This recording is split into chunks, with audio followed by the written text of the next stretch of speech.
Hello everyone, welcome to अनुभव study facts. आज हम बात करेंगे अपने नेक्स्ट 30 क्वेश्चंस की। ये 8th सेट है आपका, या 8th सेशन कह लीजिए, वर्ग 3 के लिए स्पेशली सीडीपी के क्वेश्चंस को हम यहाँ पर डिस्कस करते हैं। 30 क्वेश्चंस का एक पूरा सेट रहता है। आउट ऑफ 30 आपके कितने मार्क्स आते हैं। आप लोगों में से कुछ लोगों ने स्टार्ट कर दिया है बताना कि आउट ऑफ 30 उनके कितने आते हैं। और होमवर्क में मैंने आपको 2 क्वेश्चंस दिए थे लास्ट वीडियो में, जिसका आंसर केवल एक ही स्टूडेंट ने किया है, रिया जी ने। तो ऐसा नहीं है, देखो आप लोग को एक्टिवली पार्टिसिपेट करना पड़ेगा। मैं यहाँ वीडियोस बनाती हूँ, पीपीटी टाइप कर रहे हैं, आप लोगों के लिए इतनी सब कुछ अच्छे से प्रोवाइड करने की कोशिश कर रहे हैं, और आप लोग बिल्कुल भी उस चीज़ को सीरियसली नहीं ले रहे हैं, ठीक है। ना ही आप लोग एक्टिवली पार्टिसिपेट करते हैं, ना ही किसी क्वेश्चन का आंसर करते हैं, ना ही आप ये बताते हैं कि आउट ऑफ 30 आपके कितने मार्क्स आ रहे हैं। तो अगर ऐसा ही चलता रहा तो ये आज 8वां सेशन है, 1-2 सेशन और लेकर आऊँगी और फिर ये सीरीज़ को बंद करना ही पड़ेगा। बिकॉज़ यहाँ पर मैं जितने एफर्ट्स डालती हूँ आप लोगों के लिए, वो मुझे कुछ भी नहीं दिखता है। ना ही रिटर्न्स में मैं आपसे ऐसे कह रही हूँ कि भाई ये कोई पेड कोर्स है। पेड कोर्स तो है नहीं, फ्री यूट्यूब पर अवेलेबल है। तो एटलीस्ट आप इतना तो कर ही सकते हो ना कि आप अपने मार्क्स बताओ, आप जो क्वेश्चंस मैं पूछती हूँ उसके आंसर दो। लेकिन नहीं, आप लोग को कुछ ऐसा रिस्पॉन्स अच्छा करना ही नहीं होता है। तो चलिए फिर देखते हैं आप लोगों का जैसा रिस्पॉन्स रहेगा, मैं उसी बेस पर ये सीरीज़ आगे लेकर आऊँगी। क्योंकि एक सेशन को लाने में मिनिमम 3 घंटे लग जाते हैं। आप लोग के सामने जो 10 मिनट का सेशन रहता है ना, वो भी मैं ये सोचती हूँ कि चलो आप लोग का टाइम वेस्ट ना हो, है ना, जल्दी से जल्दी सेशन करवा दो। तो 10 मिनट में 30 क्वेश्चन आपको कहीं भी यूट्यूब पर 10 मिनट में 30 क्वेश्चन तो नहीं देखने को मिलेंगे, दैट इज़ फॉर श्योर। जो बड़े बड़े यूट्यूबर्स हैं 1-1 घंटे में मात्र 10-10 क्वेश्चन करवाते हैं। मैं खुद देखती हूँ कि वो लोग कैसा क्या कर रहे हैं। तो 1 घंटे में 10 क्वेश्चन, 15 क्वेश्चन करा दिए तो बहुत बहुत बड़ी बात है। हाँ, आपको 10 मिनट में 30 क्वेश्चन मिल रहे हैं, लेकिन उसका भी कोई अच्छा रिस्पॉन्स नहीं है। अगर ऐसा रिस्पॉन्स नहीं मिला तो ये वीक जो है MWF में आपका सेशन रहता है, तो वो मैं कंप्लीट कर दूंगी। बाकी मेरा 30 सेशन का था मेरा मन के चलो आप लोगों को 30 क्वेश्चंस 30 सेट्स प्रोवाइड कराऊंगी, सो दैट आपकी एक अच्छी अंडरस्टैंडिंग डेवलप हो जाए। लेकिन मुझे ऐसा कुछ रिस्पॉन्स आपकी तरफ से नहीं दिख रहा है। चलो फिर आज का सेशन शुरू करते हैं, देखते हैं कैसा क्या रिस्पॉन्स रहता है। फर्स्ट क्वेश्चन है, रचनात्मक आकलन कैसा हो सकता है। तो प्री टेस्ट, पोस्ट टेस्ट, या दोनों, या तत्काल टेस्ट। जल्दी से आंसर दीजिए, किस प्रकार का हो सकता है। प्री और पोस्ट। संज्ञानात्मक विकास का तात्पर्य है तो कैसा है, संवेदी सूचनाओं का रूपांतरण, विस्तारण करना, संकरण और पुनः प्रस्तुतिकरण करना, या सभी। तो बिल्कुल संज्ञानात्मक विकास, हमेशा ध्यान रखना, problem solving, reasoning, thinking, cognitive development, मतलब जहाँ पर आपका ब्रेन यूज़ होता हो, ठीक है। तो उपरोक्त सभी निम्नलिखित में से कौन सी विशेषता परिपक्वता को अधिगम से अलग करती है। तो जो परिपक्वता होती है वो एक स्वाभाविक प्रक्रिया है। तो first option will be the correct. क्षेत्रमिति आरंभ करने से पहले एक शिक्षक उसको क्या करते हैं, बोर्ड पर सूत्र लिख देते हैं। तो आप क्या कर रहे हो, रूल टू एग्जाम्पल जा रहे हो।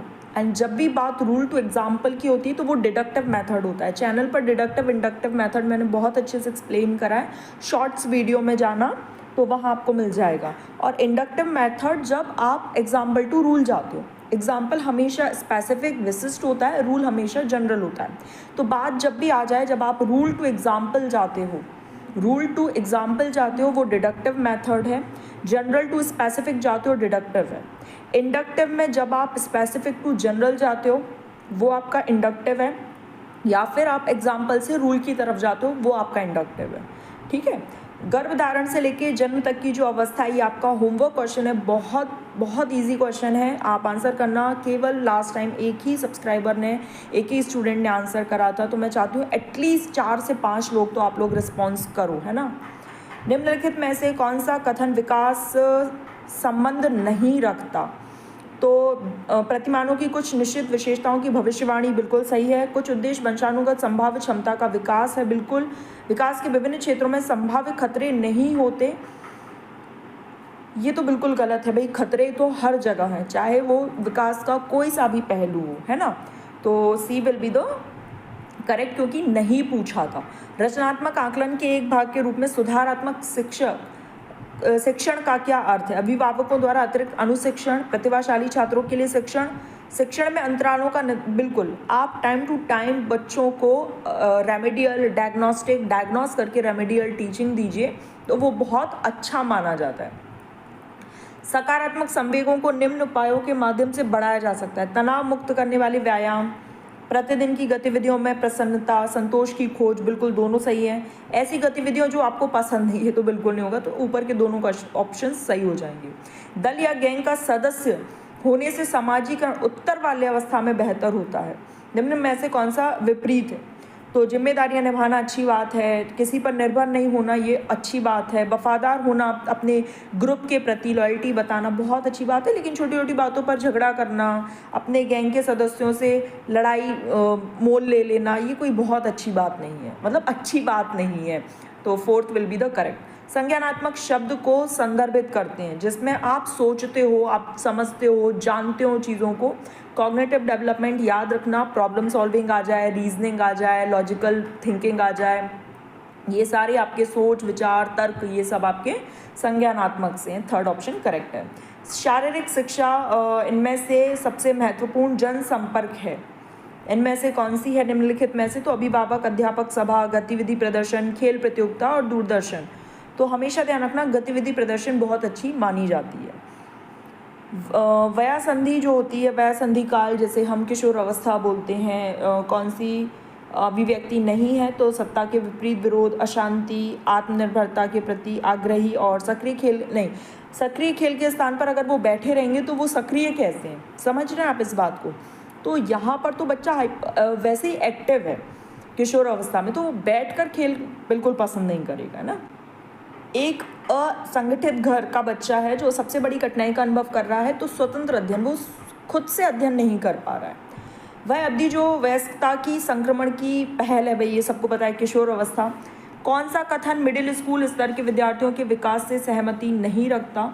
तो उत्तरोत्तर समवयस्क समूह के आदर्शों से प्रभावित है। अधिकांश बालक तीव्र गति से वृद्धि प्राप्त नहीं करते। बौद्धिक एवं सामाजिक व्यवहार स्वप्रभाविता का महत्वपूर्ण है। और अधिकांश विद्यार्थी विशेष रूप से स्वकेंद्रित हैं, बल्कि ये नहीं कि इस अवस्था में अधिकांश बालक तीव्र गति से वृद्धि नहीं कर सकते, ये कोई सही ठीक बात नहीं है। मनुष्य स्वतंत्र पैदा होता है, लेकिन वह हर तरह, हर जगह जंजीरों से जटा हुआ रहता है, जकड़ा हुआ रहता है। तो ये रूसो का कथन है, ठीक है। ये फैक्चुअल जो चीज़ें हैं वो आप याद रखिएगा। अपने वर्ग 3 में इस तरीके से क्वेश्चंस बहुत आते हैं, मतलब आराम से आपको 2-3 स्टेटमेंट वाइज क्वेश्चन देखने को मिलेंगे। जो बच्चे स्वयं से मौखिक संवाद करते हैं वो क्या कर रहे हैं? व्यक्तिगत वार्ता कर रहे हैं, खुद से बात कर रहे हैं। और ये बात किसने कही थी, ये जल्दी से कमेंट्स में बताओ। परिपक्वता वैसे तो देखो मैच्योरिटी से संबंधित होता है, मैच्योरेशन से, लेकिन अगर मैच्योरेशन नहीं है तब आप विकास की तरफ ऑप्शन को क्लिक कर सकते हो।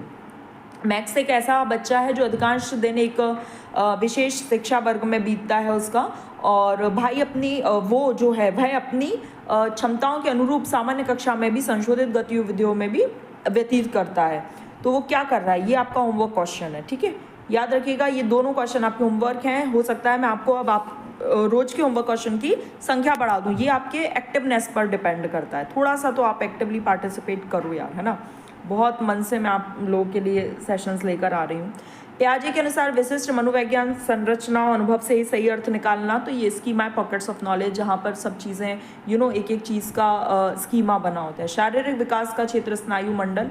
कथनों पर विचार करना है कि विकास के पैटर्न के भीतर शारीरिक और मनोवैज्ञानिक, ये क्वेश्चन थोड़ा सा लेंदी है, आप खुद से पढ़ो शांति से और इसका आंसर देने की कोशिश करो।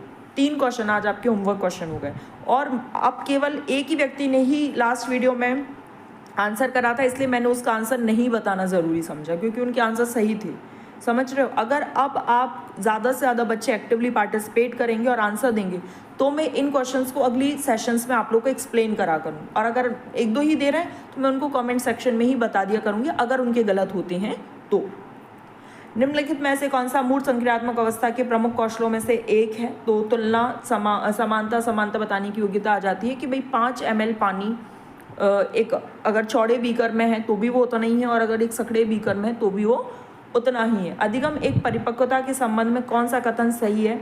यदि मानव विकास केवल परिपक्वता से होता है तो मनुष्य केवल निम्न तक ही सीमित रह जाएगा। बिल्कुल, अगर केवल एक चीज़ से ही होगा, परिपक्वता से ही है, तो भाई ये तो सही बात नहीं है, तो सीमित ही रह जाएगा। गलत बताना है तो गलत में देखो, व्यक्तित्व का विकास सिर्फ माहौल, वही चीज़ आ गई, केवल एक पहलू अगर आप बताएंगे तो कभी भी विकास अच्छा हो ही नहीं सकता। Third will be the correct.